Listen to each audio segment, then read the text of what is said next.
আজকে পাঠের বিষয় শ্রী শ্রী মা শেখালেন শ্রী শ্রী ঠাকুরকে কিভাবে ভোগ নিবেদন করতে হয়। জননীং শারদাং দেবীং রামকৃষ্ণম জগদ্গুরুম পাদপদ্মে তয়ো শ্রিত্বা প্রণমামি মুহুর্মুহু।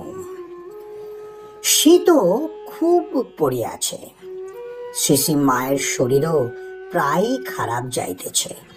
সুতরাং দৈনিক সকাল সকাল স্নান করা মায়ের পক্ষে সম্ভব হইতেছে না। কাজেই শ্রী শ্রী ঠাকুরের পূজা অধিকাংশ দিন তিনি আর নিজে করিতে পারিতেছেন না। মা আমাকে বলিতেছেন, আজ তুমি ঠাকুরের পূজাটি করো। কয়েকদিন যাবৎ শ্রী শ্রী মায়ের কাছ হইতে পূজা শিখিবার খুবই ইচ্ছা হইতেছিল, মুখে কিছু বলিতে পারি নাই। আমি বলিলাম, মা, আমি তো পূজার কিছুই জানি না, পূজার মন্ত্রও জানি না। সাধারণভাবে সাধা সিধে পদ্ধতিতে মা সব শিখাইয়া দিলেন ও একটি মন্ত্র বলিয়া দিয়া বলিতেছেন, এটিতে নৈবেদ্য নিবেদন করে দিও। ফুল চন্দন কিভাবে হাতে লইতে হইবে তাহাও দেখাইয়া দিলেন। সেই সময় আমরা পালা করিয়া পূজা করিতেছি, আমি, হরি, কিশোরী মহারাজ ও নলিনী দিদি। রাত্রির শীতল ও এক প্রদীপ দেখাইয়া আরতি, বসিয়া বসিয়া ধূপদান, সকালে ঠাকুরের গা তোলা, ছোট রুমাল ভিজাইয়া ঠাকুরের মুখ মোছা, এইসব মা যেমন দেখাইয়া দিয়াছেন সেইভাবেই আমরা করিতেছি। দুপুরে রান্না হইলে শ্রী শ্রী ঠাকুরকে অন্নভোগ শ্রী শ্রী মা নিজেই রান্নাঘরে গিয়া দিতেছেন, আবার মাঝে মাঝে নলিনীদিকে দিয়াও অন্নভোগ নিবেদন করান।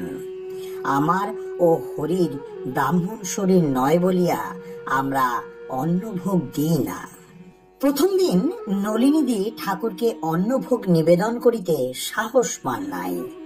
মা তাহাকে অন্নভোগ নিবেদন করিতে বিশেষভাবে বলায় নলিনীদি বলিতেছেন, পিসিমা, তুমি তো ভোগ দেবার সময় ঘর থেকে পঞ্চপাত্রে জল ও তুলসী পাতা নিয়ে রান্নাঘরে ঠাকুরকে রান্না হয়েছে, খাবে এসো, এই বলে পেছন পেছন ডেকে নিয়ে যাও।